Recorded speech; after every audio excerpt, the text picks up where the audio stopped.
What's up? I am Kelly Goss.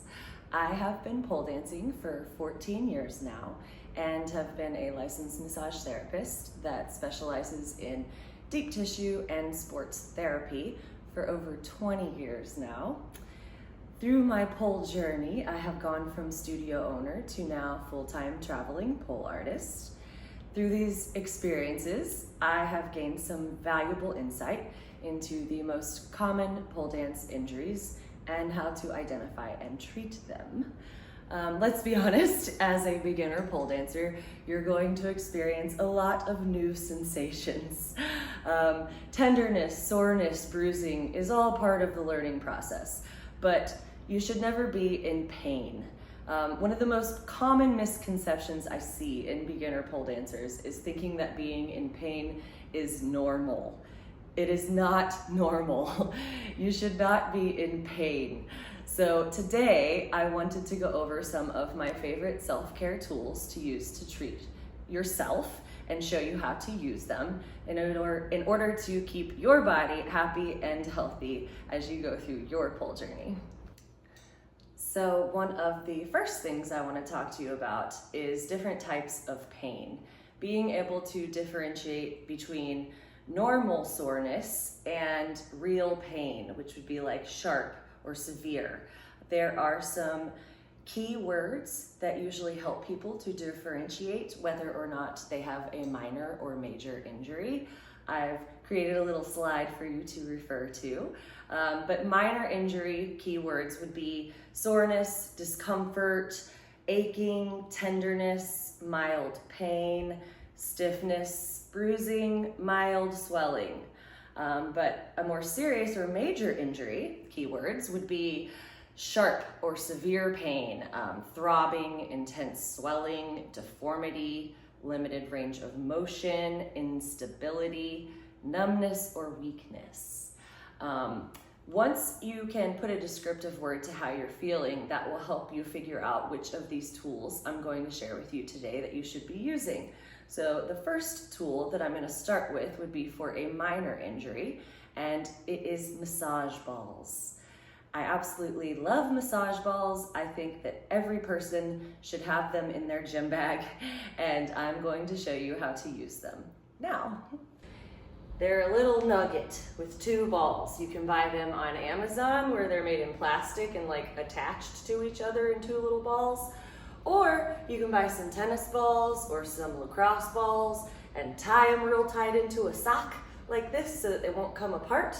I personally like to use these because I don't go anywhere without mine. I tie it around my waist when I travel and lean up against walls and roll out my spine. You can use this anywhere on your body to do deep tissue massage anytime. So I really, really firmly believe that everyone should have one of these. And I'm just going to show you how to use it on your forearms and to roll out in between your shoulder blades for the time that we have today. But I also teach workshops on this and have some links I'd be happy to share for you to learn how to use it on different parts of your body. But for forearms, today, we're going to take the massage balls and put them on the ground. Your ulna bone is the bone that goes down your forearm from your elbow to your wrist.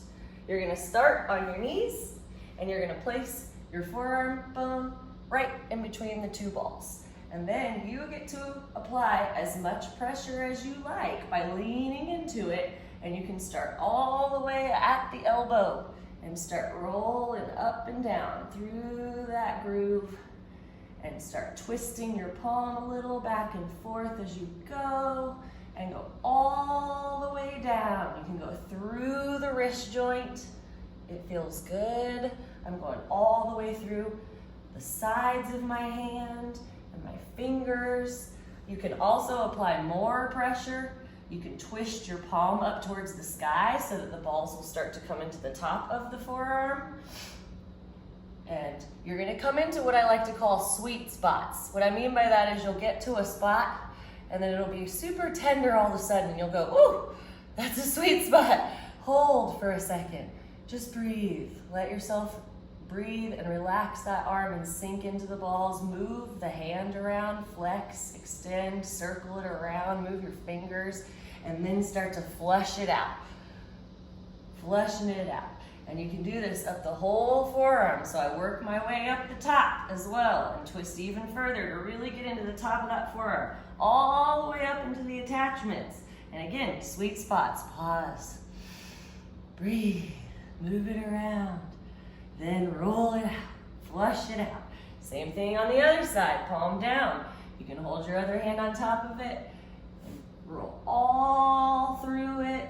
Find sweet spots, pause, breathe, move it around, flush it out, flush it out. You can roll. I place my other hand on top to apply more pressure, but it's up to you how much you apply.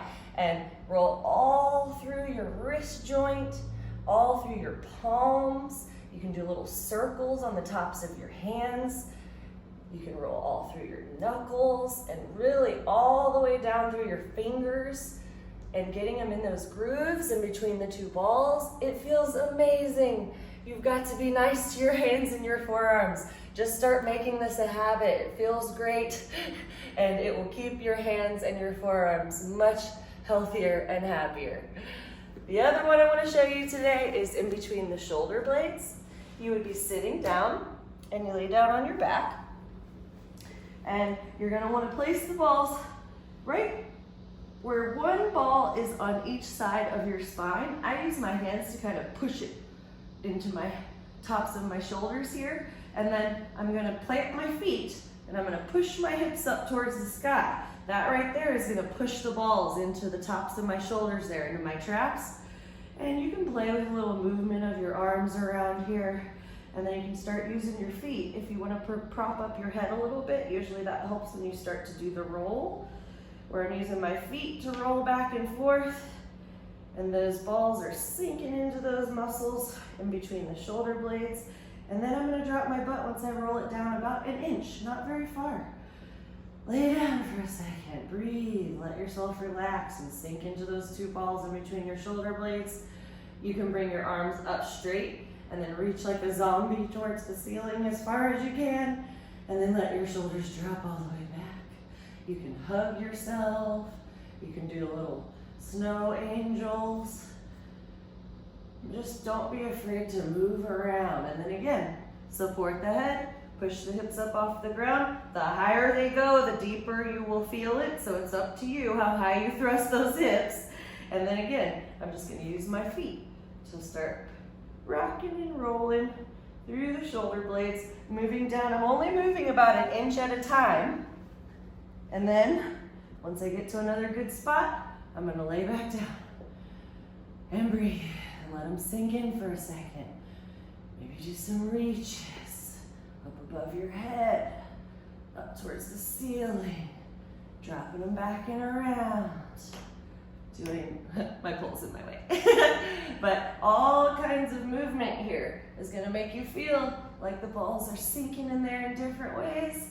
And then, again, flush it out, roll it up and down the spine. You'll probably get some nice little cracks. It's just an amazing release for your back, and you can keep going and keep crawling and work your way all the way down the spine. You can use this all over your whole body. I highly recommend getting one of these. Use them all the time. Another perfect tool for releasing your shoulders.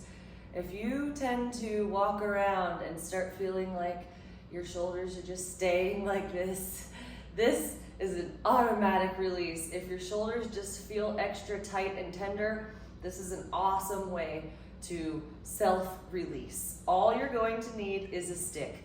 Any stick will do. I took this off of my broom and get a little towel, fold it up so that you have a little bit of cushion on top of your stick. Now you're gonna search for a spot under your armpit. We're trying to go under your armpit to get under your shoulder blade. So if you take your fingers and kind of shove it up under there, you'll feel how you can get up under there, under your shoulder blade. You're gonna take the stick and plant it on a mat usually so it won't slide away from you, or if you need to prop it up against something, you can do that as well. And then you're gonna take it and you're gonna find that little groove up under your armpit and then lean into it. And you can start to shift a little bit in different directions. and get it all up under that blade to where it actually sinks in, which might take some extra breathing. So like sometimes if it's super tender, you get in there and you're like, whew, there's a sweet spot. Oh my goodness, this is super tender. So that means that you need to hang out there, lean into it, and just take long, slow breaths, letting your body sink into it. And again, I shift a little bit here. If I start to feel like, oh, that spot's a little better, and then I'll breathe and let it sink in there. You can stay here and just let it sink in. But if you want it to be a little bit more, once you get into that good spot, bend your arm to about 90 degrees, and you're gonna externally rotate and then internally rotate. Ooh, I have a sweet spot in there, right there. Ooh. Okay, so I know I just felt it. I'm just gonna pause here. Take a few breaths, let that stick sink in there as I breathe, and then I'll slowly start moving it again, and you'll feel it start to release as you do this. It feels so good. I feel like everyone needs to know this trick. You will be amazed at how much better your shoulders feel, and it's stuff you have at home. Another one of my favorites is ice massage. A piece of ice out of your freezer wrapped in a paper towel will be sufficient. I usually put a towel or paper towel down just for water dripping, but say I bashed my forearm in pole class and I have a big old bruise and it's a little swollen and tender. Any area on your body, if you've got bruising, if you've got swelling, or if you've got inflammation of any kind, you can use ice massage as a spot treatment, and it will help your bruises go away a lot faster. It will take down swelling, and it's not as brutal as having to throw ice and wait through the whole burning, stinging, itching, numbness process. So I love this specific way of doing ice treatments because you can vary spot treat anywhere on your body. So say I hurt my forearm and there's a big old swollen bruise right here. What I would do is take this ice wrapped in a paper towel, set a timer on your phone or whatever you want to use for 3 minutes, and continuously rub the area in circles without stopping. It's that simple. You just rub and rub and rub in circles over the affected area and keep going for 3 minutes until your timer stops. You can do this multiple times a day depending on what level injury you have, and it's super effective. Good trick to know. And last, certainly not least, is my favorite tool of all, a mobile TENS unit. It's transcutaneous electrical nerve stimulation. You can buy one of these on Amazon. They should be in the $30 range. Basically what this is a tiny machine that will send an electric stimulus into your muscle to make it contract and release, and contract and release.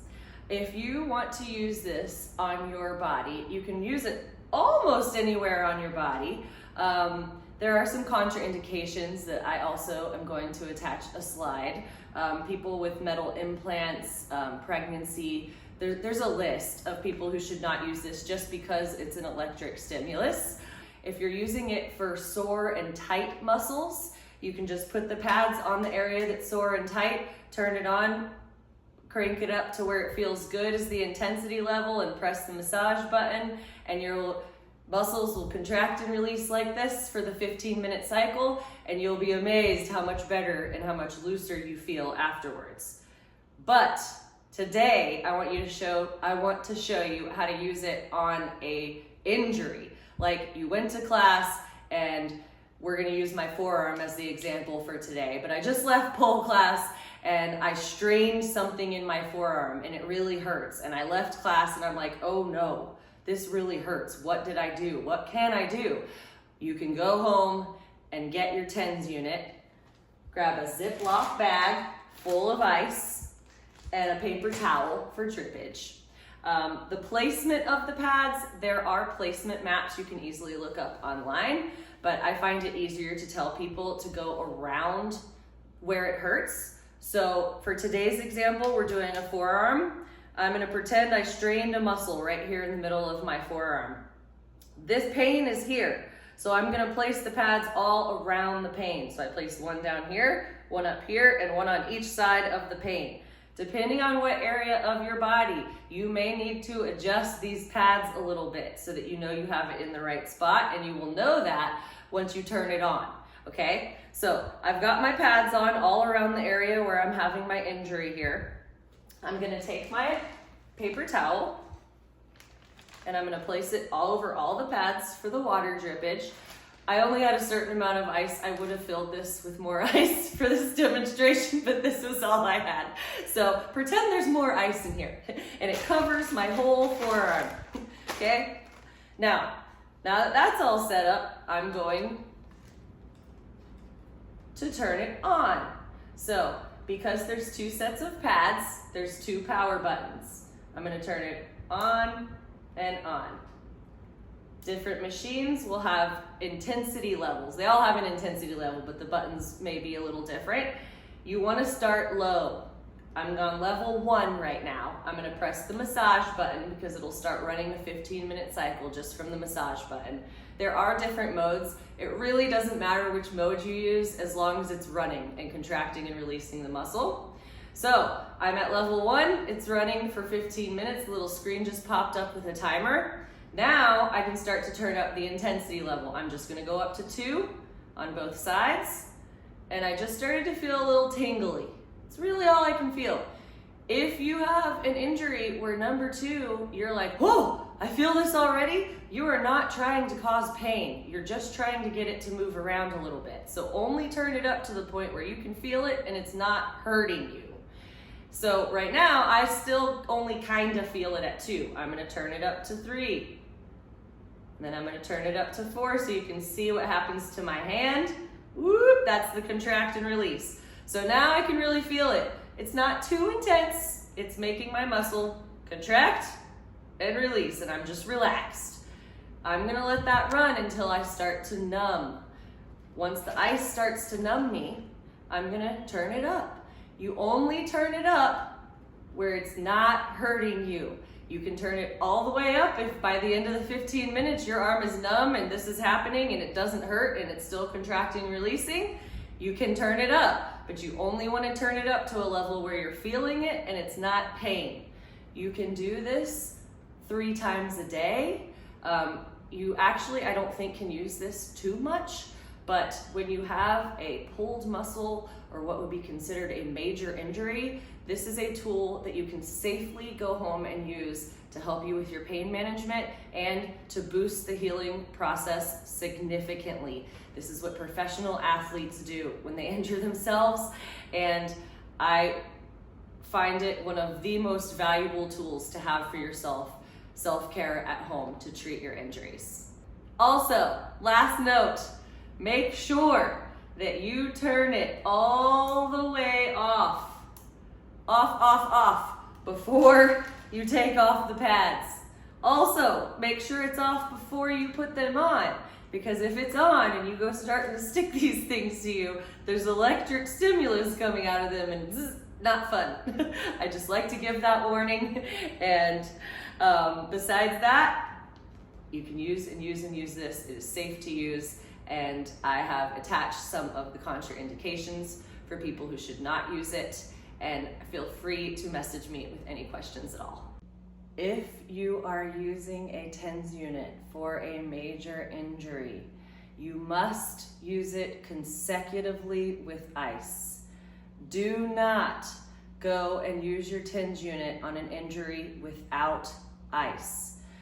The whole purpose of the ice is that when you're injured, you're inflamed. Heat is inflammation, is pain. So what we're doing is we're bringing a whole bunch of blood flow to the area, which creates heat. And what you want to do to make sure that it doesn't get further inflamed to cause you more pain is make sure the ice is on top of it. So I just want to reiterate, if you are using this TENS unit on an injury, you must use it consecutively with ice every time. Do not use the TENS unit without ice on an injured area. You will bring more blood flow and heat to the already inflamed area, and it will make you hurt more. So very important that you remember that if you are using the TENS unit on an injury, you must use it with ice. I hope that these tips help you through your pole journey, staying safe. I also included a free mobility band warm-up that I personally do to warm up my shoulders properly before every pole dance session. I carry a mobility band in my bag and I show up to class a few minutes early and go through this routine to ensure that my shoulders stay happy and healthy through every pole dance session. So please go and save it so that you can use it as well to keep your shoulders happy and healthy in your pole journey as well.